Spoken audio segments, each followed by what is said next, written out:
شهر رمضان الذي أنزل فيه القرآن۔ رمضان کا مہینہ وہ ہے جس میں قرآن اترا۔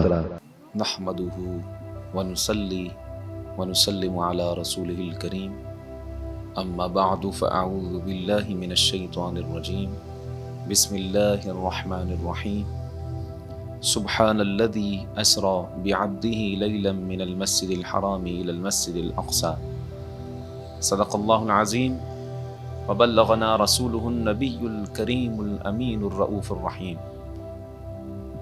قال الله تبارك وتعالى في شان حبيبه إن الله وملائكته يصلون على النبي يا أيها الذين آمنوا صلوا عليه وسلموا تسليما اللهم صل على سيدنا ومولانا محمد معدل الجود والكرم منبع العلم والحلم والحكم وعلى آله وصحبه وبارك وسلم صلاة وسلاما عليك يا سيدي يا سيدي يا رسول الله۔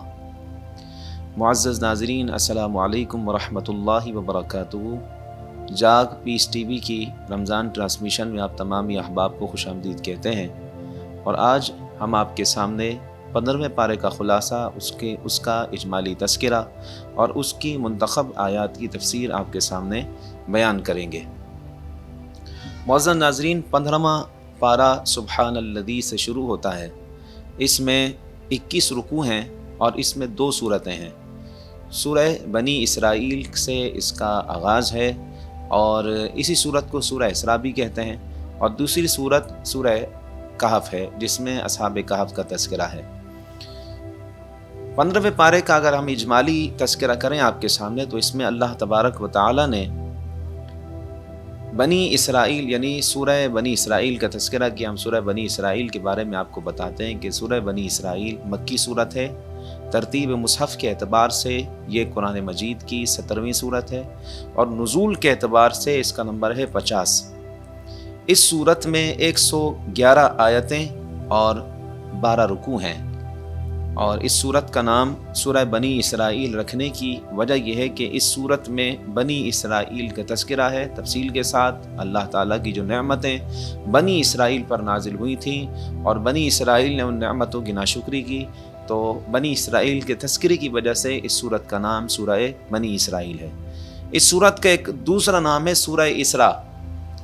اسراء یعنی رات میں سفر کرنا، رات میں سیر کروانا، اور اللہ تبارک تعالیٰ نے اپنے حبیب پاک صلی اللہ علیہ وسلم کو معراج کی فضیلت سے مشرف فرمایا اور رات میں سیر کرائی، اور اس میں لفظ اسراء موجود بھی ہے، سبحان الذی اسریٰ بعبدہ لیلا من المسجد الحرام، تو اس لیے اس سورت کو سورہ اسراء بھی کہتے ہیں۔ حضور نبی کریم صلی اللہ تعالی علیہ وآلہ وسلم کی معراج شریف کی فضیلت کا اس میں ذکر ہے، اور اللہ تبارک و تعالی نے وہاں اپنی قدرت کے عجائبات اور مشاہدات کروائے، اور اس کے بعد نماز کی فرضیت کا اس میں یعنی ذکر ہے کہ جب نبی کریم صلی اللہ تعالی علیہ وسلم معراج پر تشریف لے گئے تو وہاں پر اللہ تبارک و تعالی نے نماز کو فرض فرمایا۔ اس کے بعد اللہ تبارک و تعالی نے مستقبل کے معاشرے کی مہذب ترین شکل عمل میں آئے، اس کے لیے اللہ تبارک و تعالی نے بہت ساری خوبیاں اور خاصیات کو ذکر کیا ہے کہ عبادت صرف اللہ تبارک و تعالی کی جائے گی، والدین کے ساتھ اس نے سلوک کا ذکر ہے، اور رشتہ داروں، مسکینوں اور مسافروں کو ان کا حق ادا کرنے کا، حق دینے کا ذکر ہے۔ اسی طرح اللہ تبارک و تعالی نے فضول خرچی سے بچنے کا ذکر فرمایا، اور اگر کسی کی حاجت پوری نہیں کر سکتے، کوئی ہم سے سوال کرتا ہے اور ہم اس کی حاجت کو پورا نہیں کر سکتے، تو اس کے لیے فرمایا کہ اس سے نرمی سے بات کرو۔ پھر اسی طرح اللہ تبارک و تعالی نے کنجوسی اور فضول خرچی یعنی بخیلی اور فضول خرچی کے اندر اعتدال، میانہ روی اختیار کرنے کا اللہ تعالی نے حکم فرمایا۔ پھر اس کے بعد ان لوگوں کی مذمت کی کہ جو اپنی اولاد کو پیدا ہوتے ہی مفلسی کے سبب قتل کر دیتے تھے، تو مفلسی کے سبب اپنی اولاد کو قتل کرنے سے منع فرمایا گیا۔ اس کے بعد اللہ تبارک و تعالیٰ نے معاشرے کی ایک خامی کو بیان فرمایا اور اس خامی سے بچنے کا حکم فرمایا۔ وہ خامی ناپ تول میں کمی کرنا ہے۔ آج ہمارا معاشرہ اس خامی کا ایک بڑی تعداد میں شکار ہے کہ وہ ناپ تول میں کمی کرتا ہے۔ پھر اللہ تبارک و تعالیٰ اس میں ایک اور بات بیان فرمائی کہ جس بات کا علم نہ ہو اس کے پیچھے نہ پڑو، یعنی کسی کی ٹوہ میں نہ رہو۔ کسی کی بات کا اگر آپ کو خبر نہیں ہے، کسی کی بات پتہ نہیں ہے، تو اس کے پیچھے لگنے کی ضرورت نہیں کہ آپ کو اس کی تفصیل معلومات حاصل ہو جائیں، پھر اس معلومات کو آپ لوگوں کے سامنے ظاہر کر دیں۔ تو فرمایا جس چیز کا علم نہیں ہے اس کے پیچھے لگنے کی، اس کے پیچھے پڑنے کی ضرورت نہیں ہے۔ اس کے بعد اللہ تبارک و تعالیٰ نے غرور و تکبر کی چال کے ساتھ چلنے سے منع فرمایا۔ یہ وہ خاصیات ہیں کہ جو ایک مہذب ترین معاشرے کو جنم دیتی ہیں اور فرد کی اصلاح کرتی ہیں۔ دین اسلام فرد کی اصلاح کرتا ہے، کیونکہ فرد سے معاشرہ بنتا ہے۔ فرد کی اصلاح ہو گئی تو پھر اس کے بعد معاشرے کی اصلاح ہوگی۔ جب بھی کوئی فرد ان خاصیات کو، ان خوبیوں کو اچھے طریقے سے اپنائے گا، ان پر عمل کرے گا، تو یقیناً وہ معاشرہ بہت اچھا اور خوبصورت معاشرہ کہلائے گا۔ اس کے بعد سورہ کہف ہے۔ ترتیب مصحف کے اعتبار سے یہ قرآن مجید فرقان حمید کی 18ویں سورت ہے اور نزول کے اعتبار سے یہ 69ویں سورت ہے۔ اس سورت میں اصحاب کہف کا ذکر ہے، اس لیے اس سورت کو سورہ کہف کہا جاتا ہے۔ اس سورت کی بڑی فضیلت ہے۔ نبی رحمت شفیع معظم صلی اللہ تعالی علیہ وآلہ وسلم نے ارشاد فرمایا کہ جس نے سورہ کہف کی 10 آیتیں حفظ کر لیں تو دجال کے فتنے سے اللہ تبارک و تعالی اس کو محفوظ فرمائے گا۔ جس نے سورہ کہف کی 10 آیتیں حفظ کر لیں، اللہ تبارک و تعالی اسے دجال کے فتنے سے محفوظ فرمائے۔ اور دوسری روایت حضرت ابو درداء رضی اللہ تعالیٰ عنہ اس کو بیان فرماتے ہیں۔ حضرت ابو سعید خدری رضی اللہ تعالیٰ عنہ بیان کرتے ہیں کہ رسول اللہ صلی اللہ علیہ وسلم فرمایا، جس نے جمعہ کے دن سورہ کہف کو پڑھا اس کے لیے 2 جمعوں کے درمیان نور کو روشن کر دیا جائے گا۔ سورہ کہف پڑھنے کی بڑی فضیلتیں ہیں، ضرور اس کو اپنے معمولات میں شامل کریں اور خاص طور پر جمعہ کے دن سورہ کہف کی تلاوت کیا کریں۔ اس سورت میں 110 آیات اور 12 رکوع ہیں۔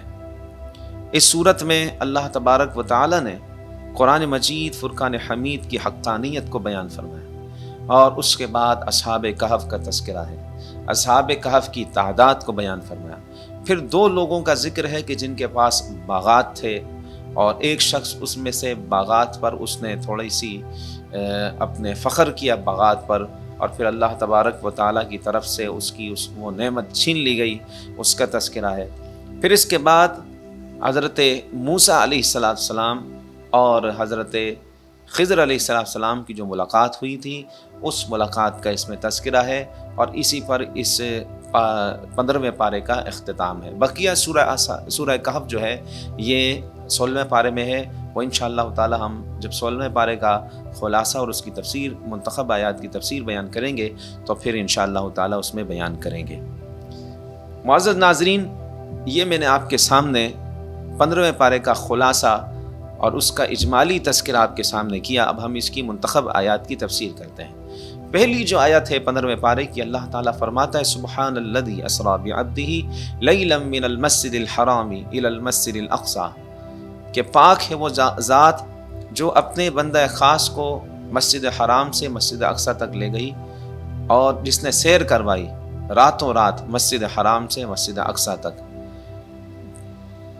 الذی بارکنا حولہ لنریہ من آیاتنا، وہ مسجد اقصی کے جس کے ارد گرد ہم نے برکتیں رکھی ہیں، اور یہ سیر اس لیے کروائی گئی تاکہ اللہ تبارک و تعالی اپنی نشانیاں دکھائے۔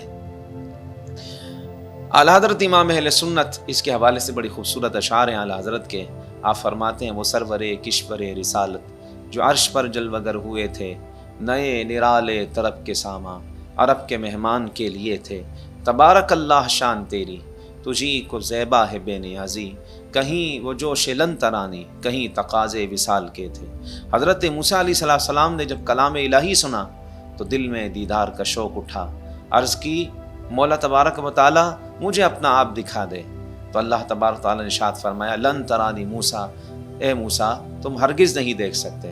اعلیٰ حضرت فرماتے ہیں تبارک اللہ شان تیری، تجھی کو زیبا ہے بے نیازی، کہیں وہ جوش لن ترانی، کہیں تقاضے وصال کے تھے، اور وہی تو اب تک چھلک رہا ہے، وہی تو جوبن ٹپک رہا ہے، نہانے میں جو گرا تھا پانی کٹورے تاروں نے بھر لیے تھے، اور بچا جو تلووں کا ان کے دھون، بنا وہ جنت کا رنگ و روغن، جنہوں نے دولہا کی پائی اترن، وہ پھول گلزار نور کے تھے، اور نماز اقصیٰ میں تھا یہی سر، نماز اقصیٰ میں تھا یہی سر، عیاں ہو معنائے اول آخر، کہ دست بستہ ہے پیچھے حاضر، جو سلطنت آگے کر گئے تھے، اور وہی ہے اول وہی ہے آخر، وہی ہے ظاہر وہی ہے باطن، اسی کے جلوے اسی سے ملنے، اسی سے اس کی طرف گئے تھے۔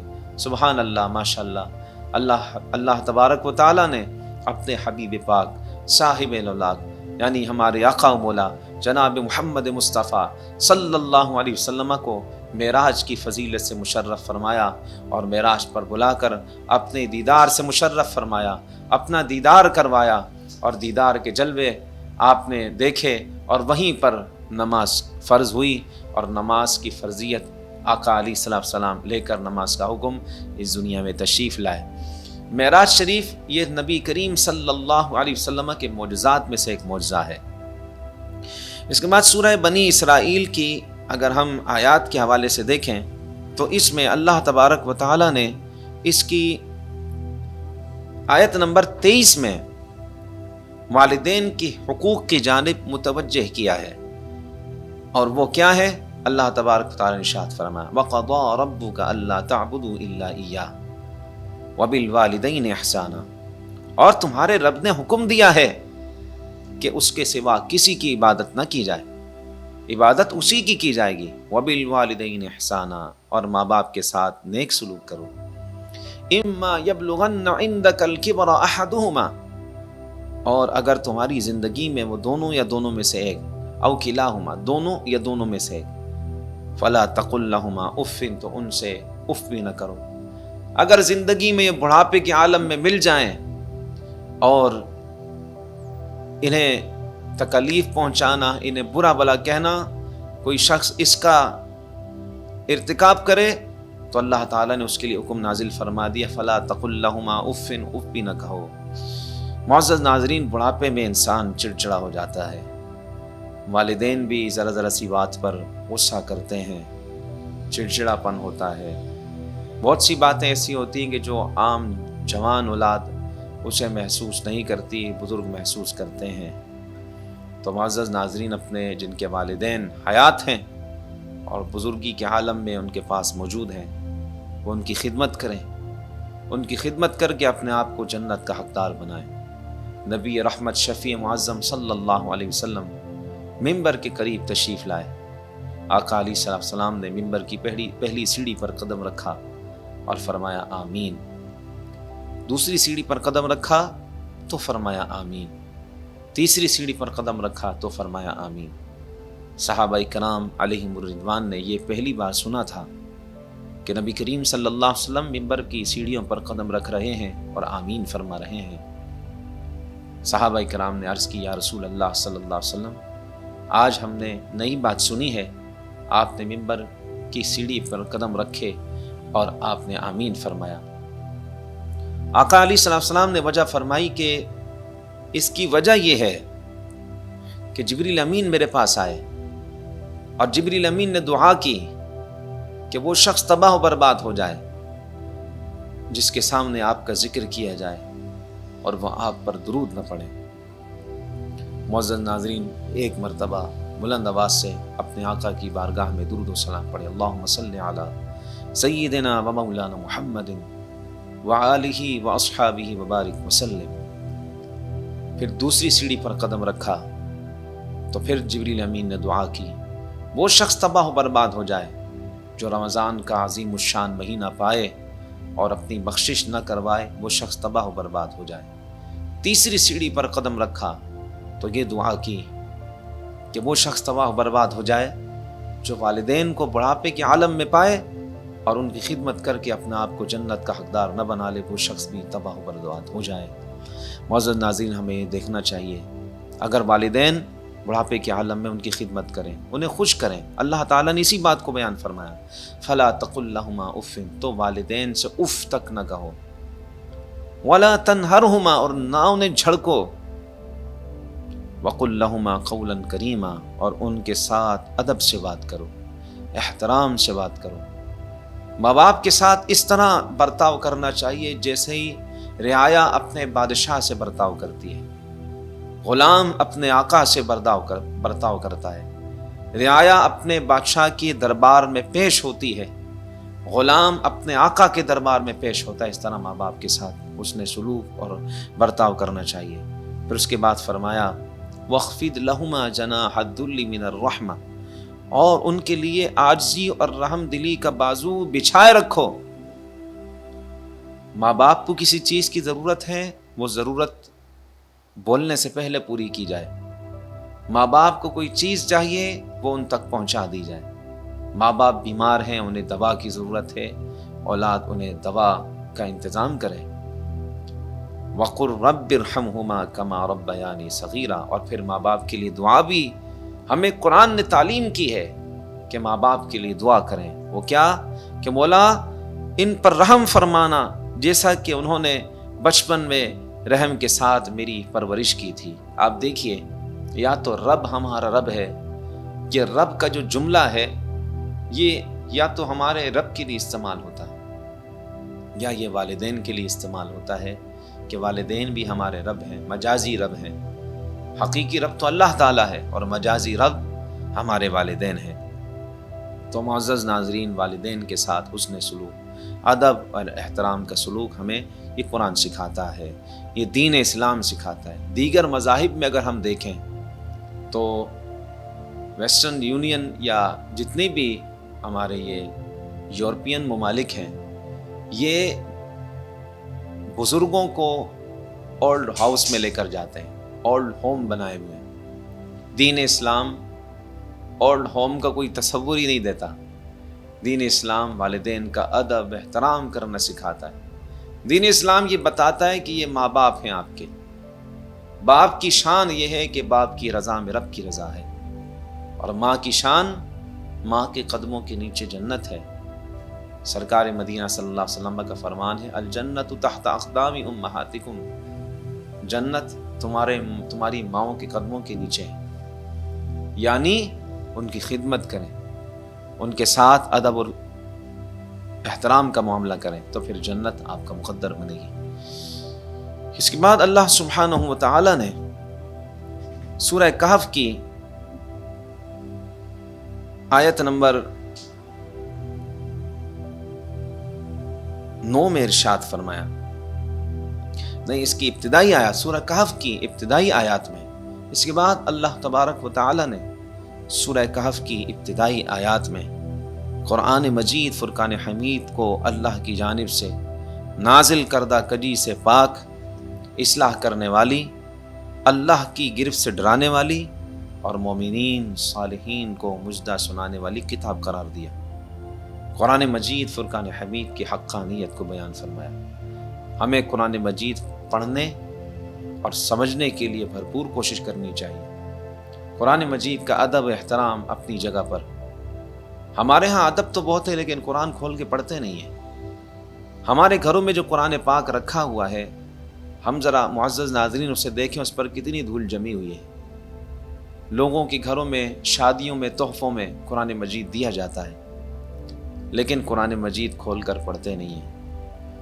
فجر کے وقت اگر قرآن مجید پڑھا جائے تو سننے کے لیے فرشتے اترتے ہیں، اس سے گھر میں برکتیں نازل ہوتی ہیں۔ آج اگر کسی کے ساتھ کوئی معاملہ ہو جاتا ہے، وہ کہتا ہے کہ مجھ پر فلاں شخص نے جادو کروا دیا ہے۔ ارے بھائی، قرآن تو پڑھیے، آپ قرآن پڑھیں، قرآن میں اللہ نے شفا رکھی ہے۔ یہ قرآن نبی کریم صلی اللہ علیہ وسلم نے ارشاد فرمایا، میں نہیں کہتا کہ الف لام میم ایک حرف ہے، بلکہ الف الگ، لام الگ اور میم الگ حرف ہے، اور اللہ تبارک و تعالی نے ہر حرف کے بدلے میں اللہ تعالیٰ 10 نیکیاں عطا فرمائے گا۔ قرآن مجید پڑھنا عبادت، اسے سننا عبادت، اسے دیکھنا بھی عبادت، اسے چھونا بھی عبادت۔ تو قرآن مجید کی حقانیت کو اللہ تبارک و تعالیٰ نے سورہ کہف کی ابتدائی آیات میں بیان فرمایا۔ اس کی آیت نمبر 9 میں اصحاب کہف کا تذکرہ ہے۔ اصحاب کہف یہ چند صالح نوجوان تھے جنہیں اللہ تعالیٰ نے عقیدہ توحید اور ایمان پر ثابت قدم رکھا، لیکن ان کی قوم مشرک تھی اور ایک ظالم بادشاہ جس کا نام دقیانوس تھا وہ ان پر مسلط تھا۔ وہ لوگ ان نوجوانوں کے دشمن ہو گئے تو انہوں نے ان کے شر سے بچنے کے لیے غار میں پناہ لے لی اور اللہ تعالیٰ سے دعا کی کہ اے ہمارے رب، ہمیں اپنے پاس سے رحمت عطا فرما اور ہمارے مشن میں ہمیں کامیابی کے اسباب مہیا فرما۔ اللہ سبحانہ وتعالیٰ نے ان کے اوپر نیند کو مسلط فرما دیا، وہ سوتے رہے اور اس سونے کی کیفیت میں وہ 309 سال تک سوتے رہے۔ غار میں اللہ تعالیٰ نے ان کے لیے ایسا غیبی انتظام فرمایا ہوا تھا کہ ایک کشادہ جگہ تھی، جب سورج طلوع ہوتا تو دھوپ غار کی دائیں جانب رہتی اور غروب ہوتا تو بائیں جانب رہتی۔ اللہ سبحانہ وتعالیٰ نے ان کی کروٹیں بدلنے کا بھی اہتمام فرمایا۔ اگر وہ ایک طرف رہتے تو یقیناً ان کے جسم پر نشانات بن جاتے، ان کے جسم پر زخم بن جاتے، جسے بیڈ سول کہتے ہیں، وہ بن جاتا۔ اللہ تعالیٰ نے ان کی کروٹیں تبدیل فرمائی۔ ان کے غار کے آگے ایک کتے کا بھی ذکر فرمایا جسے اصحاب کہف کا کتا کہا جاتا ہے۔ وہ اپنے بازو پھیلائے ہوئے ان کی چوکھٹ پر بیٹھا ہوا تھا۔ اسی وجہ سے علماء نے اہل اللہ کی چوکھٹ کی برکتوں کو بیان فرمایا ہے، اور بعض اہل علم نے اس بات کو لکھا ہے کہ یہ جو کتا ہے اصحاب کہف کا، یہ آدمی کی شکل میں جنت میں جائے گا۔ اور ایک فارسی شاعر نے بڑی خوبصورت بات کہی ہے کہ سگے اصحاب کہف روزے چند بمردما بنشست مردم شد، کہ یعنی اصحاب کہف کا کتا عظیم المرتبت انسانوں کے پاس بیٹھا، ان کی سنگت میں بیٹھا، ان کے ساتھ بیٹھا تو اسے انسان جیسی عزت مل گئی۔ پسر نوح بابداں بنشست خاندان نبوتش گم شد۔ فرماتے ہیں کہ اس کے برعکس نوح علیہ السلام کا بیٹا بروں کے ساتھ بیٹھا تو خاندان نبوت کی نسبت سے ہی محروم ہو گیا۔ اس لیے شیخ سعدی نے کہا صحبت صالح ترا صالح کند، اچھوں کی صحبت میں بیٹھو، اچھوں کی صحبت تمہیں اچھا بنائے گی، وصحبت طالح ترا طالح کند، اور بروں کی صحبت سے بچو، بروں کی صحبت تمہیں برا بنائے گی۔ تو اصحاب کہف 309 سال تک سوتے رہے، اور ان کی تعداد کے حوالے سے اللہ تبارک و تعالیٰ نے اختلاف کا ذکر فرمایا۔ پہلے 2 اقوال یہ لوگوں کی تکے بازی قرار دیا، اور تیسرے قول کو قرآن نے رد نہیں کیا، یعنی وہ 7 تھے اور 8واں ان کا کتا تھا۔ لہذا مفسرین کرام نے اسی تعداد کو صحیح قرار دیا، اور ان کی صحیح تعداد اصل میں اللہ تبارک و تعالیٰ کو معلوم ہے، یا اس کے بتائے سے جسے اللہ تبارک و تعالیٰ بتائے۔ تو جب وہ اپنی نیند سے بیدار ہوئے تو ان میں سے ایک ساتھی نے اٹھ کر دوسرے ساتھی کو جگایا اور اس سے پوچھا کہ ہم کتنی دیر یہاں سوئے ہیں؟ تو دوسرے نے اٹھ کر کہا کم سے کم 1 دن یا اس سے تھوڑا سا زیادہ۔ تو وہ یہ سمجھے کہ ہمیں 1-2 دن ہی ہوئے ہیں، اور ان کے ذہن میں اپنے وہ بادشاہ کا تصور تھا کہ جو بادشاہ ان کا دشمن تھا۔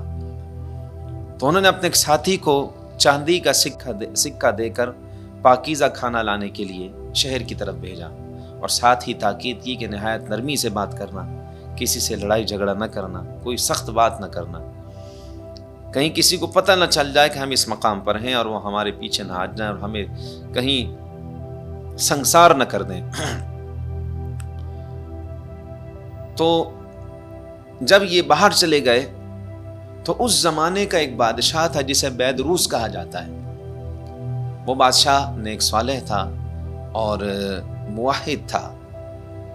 اس زمانے کے لوگوں کا مرنے کے بعد دوبارہ زندہ کیے جانے پر سے ایمان ختم ہو گیا تھا۔ تو اس بادشاہ نے اللہ کے حضور دعا کی کہ مولا تو ایک ایسی نشانی ظاہر فرما جس سے لوگوں کا یہ اعتماد بحال ہو جائے اور ان کا مرنے کے بعد دوبارہ زندہ کیے جانے پر یقین پختہ ہو جائے۔ تو دیکھیے کیسی نشانی ہوئی، 309 سال کے بعد اب یہ باہر نکلے اور وہ کھانا لینے کے لیے گئے۔ جب انہوں نے اپنا سکہ وہ نان بھائی کو دیا، روٹی جس سے خریدی جاتی ہے اس کو دیا، تو اس نے سکہ دیکھ کر کہا کہ یہ تو 300 سال پرانا ہے۔ تب ان کو حیرت ہوئی کہ ہمیں اتنا عرصہ یہاں پر سوتے ہوئے گزر چکا ہے اور یہ انتظام اللہ تعالیٰ نے ہمارے لیے فرمایا۔ اس طرح بادشاہ کے دربار تک ان کی خبریں پہنچ گئی، تو یہ واپسی اپنے غار میں آ گئے، اور ان کی شہرت کی وجہ سے اللہ تبارک و تعالیٰ نے پھر ان کے اوپر دوبارہ سے موت کو طاری فرما دیا۔ تو اصحاب کہف کی پھر جب وہاں پر دوبارہ موت ہو گئی تو ان کے حوالے سے ایک عقیدت لوگوں کے درمیان پائی جاتی تھی، لوگ بڑے ان کے عقیدت مند ہو گئے تھے، تو مختلف آراء آئیں کہ ان کے لیے کیا اہتمام کیا جائے اور کس طرح ان کی بارگاہ میں حاضری دی جائے۔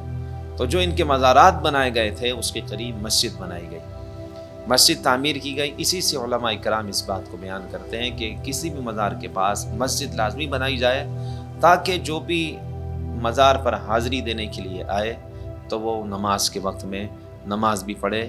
مزار پر حاضری دینے کا طریقہ یہی ہے اہل سنت والجماعت کا کہ صاحب مزار سے کم از کم 4 فٹ کے فاصلے پر بیٹھا جائے۔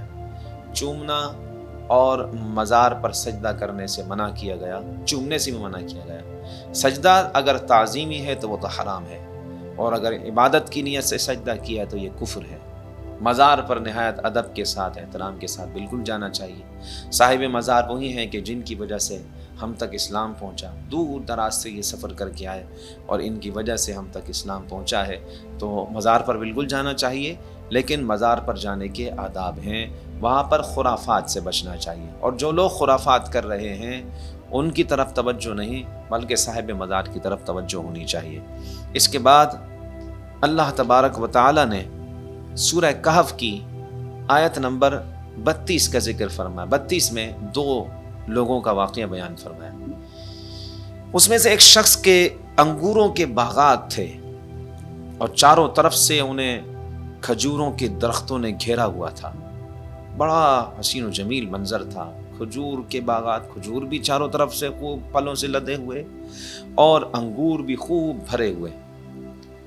تو چاروں طرف سے جب اس نے اپنی باغ کی کھیتی کو دیکھا تو اس کے دل میں فخر پیدا ہوا، تو اپنے ساتھی، اپنے دوست سے کہنے لگا، میرا مال اور افرادی قوت تم سے زیادہ ہے، اور مجھے یقین ہے کہ یہ باغ کبھی برباد نہیں ہوگا۔ اول تو مجھے قیامت کا یقین نہیں، لیکن اگر قیامت آ بھی گئی تو مجھے اس سے بہتر ملے گا۔ تو دوسرے ساتھی نے اسے کہا کہ تو اپنی اصل کو بھول گیا ہے اور اپنی آخرت کو بھول گیا ہے، تو اپنے رب کی ناشکری کر رہا ہے کہ وہ وحدہ لا شریک ہے۔ اگر تم نے باغ میں داخل ہوتے وقت ماشاء اللہ لا حول ولا قوت الا باللہ کہہ دیا ہوتا تو یہ تمہارے حق میں بہتر ہوتا۔ اگرچہ میں مال اولاد میں تم سے کم ہوں، لیکن میرا ایمان ہے کہ اللہ تبارک و تعالی مجھے اس سے بہتر نعمتیں عطا فرمائے، اور ہو سکتا ہے آسمان کی کوئی آفت آئے اور جس سے تمہارا سارا مال تباہ و برباد ہو جائے۔ تو ایسا ہی ہوا، اس کا سارا مال تباہ ہو گیا اور وہ شخص کفے افسوس ملتا رہ گیا، اور پھر اس کا کوئی مددگار نہ تھا۔ اس لیے معزز ناظرین، اگر ہمارے پاس کوئی نعمت ہے، وہ جائیداد کی صورت میں، بینک بیلنس کی صورت میں، اچھی آواز کی صورت میں، خوبصورتی کی شکل میں، یا کوئی اور نعمت جو دوسروں سے ہمیں ممتاز اور منفرد کرتی ہے، اس پر کبھی فخر اترانا نہیں چاہیے۔ یہ نعمت چھنتے ہوئے دیر نہیں لگتی ہے۔ جو شخص نعمت کا شکر ادا کرتا ہے، اللہ کی بارگاہ میں عاجزی اور انکساری کرتا ہے، اللہ تعالیٰ اس کی نعمت کو سدا بہار رکھتا ہے، اور جو تکبر کرتا ہے، غرور کرتا ہے، اللہ تعالیٰ اس کی نعمتوں کو چھین لیتا ہے۔ اس کے بعد سورہ کہف میں آیت نمبر 60 میں حضرت موسیٰ علیہ السلام اور حضرت خضر علیہ السلام کا واقعہ ہے، وہ انشاءاللہ ہم 16ویں پارے کی ابتدا میں اس کو بیان کریں گے۔ انہی کلمات پر ہم اکتفا کرتے ہیں، اللہ کی بارگاہ میں دعا کرتے ہیں کہ اللہ کریم ہمیں قرآن مجید پڑھنے، سمجھنے اور اس پر عمل کرنے کی توفیق عطا فرمائے۔ قرآن مجید فرقان حمید کے نور سے ہمارے سینوں کو منور روشن فرمائے۔ السلام علیکم ورحمۃ اللہ وبرکاتہ۔ ٹھیک ہے، ہو گیا۔ شهر رمضان الذي أنزل فيه القرآن رمضان کا مہینہ وہ ہے جس میں قرآن اترا۔